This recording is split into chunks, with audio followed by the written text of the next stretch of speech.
with which I agree.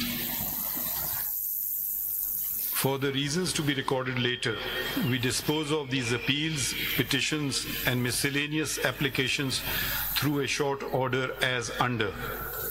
These matters involve a controversy regarding the allocation of seats reserved for women and non-Muslims. The Sunni Ittihad Council, SIC, did not contest the general elections of the year 2024. SIC, which demands allocation of reserved seats on account of inclusion of independent parliamentarians in it, did not secure a single seat in the National Assembly or any of the provincial assemblies, nor submitted a list of its candidates for seats reserved for women and non-Muslims. Thus, it is not entitled to any of the reserved seats either in the National Assembly or in the provincial assemblies. The impugned judgment in order dated 1st March 2024 of the Election Commission of Pakistan, hereinafter ECP, to such extent is upheld. Under Article 51 (3) of the Constitution of the Islamic Republic of Pakistan, the total number of seats in the National Assembly shall be 326, out of which 60 seats are reserved for women and 10 seats for non-Muslims. Such right of women and non-Muslims has been guaranteed by the Constitution. They shall be elected in accordance with law through proportional representation system of political parties list of candidates on the basis of total number of general seats secured by each political party from the province concerned in the National Assembly and the provincial assemblies as provided by Article 51 (6) clauses D and E of the Constitution. Therefore, they cannot be deprived of their such right by leaving these seats vacant, and all reserved seats shall be filled in as provided by Article 224(6) of the Constitution. The impugned judgment of the High Court and the said order of the ECP to the extent of proportional representation, distribution of seats amongst the parties which won and secured seats is also maintained. However, since the ECP calculated and allocated the seats to the parties by the exclusion of the Pakistan Tehreek-e-Insaf, PTI, candidates, therefore to such extent the impugned judgment of the High Court and the order of the ECP are set aside.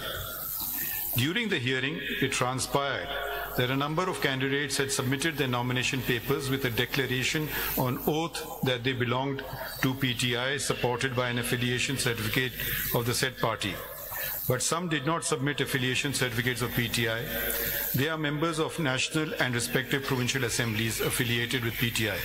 The ECP, by misinterpreting the judgment of this court dated 13 January 2024, which was regarding non-holding intra-party elections in PTI, wrongly mentioned the said candidates of the PTI as independents in Form 33 of the election rules.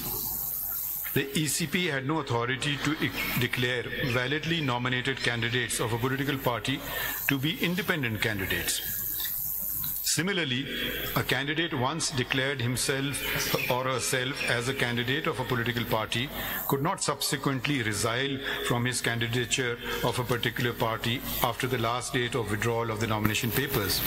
It is important to mention here that neither the PTI nor any candidate affiliated with PTI approached either this court before or during the hearing of these proceedings or the High Court to challenge the decision of the ECP, declaring them as independents. However, in view of the fact that the appeal and the petition are a continuation of election proceedings before the ECP, we can look into the vires of the decision of the ECP in the light of the provisions of Article 51D and E of the Constitution, read with sections 66, 67 and 104 of the Elections Act 2017, to safeguard the interest of women and non-Muslims. As a consequence whereof, the candidates who had submitted their nomination papers and or affiliation certificates by the last date of withdrawal of the nomination papers declaring that they belong to PTI and had not filed a document showing affiliation with another political party should have been treated as the parliamentary party of PTI.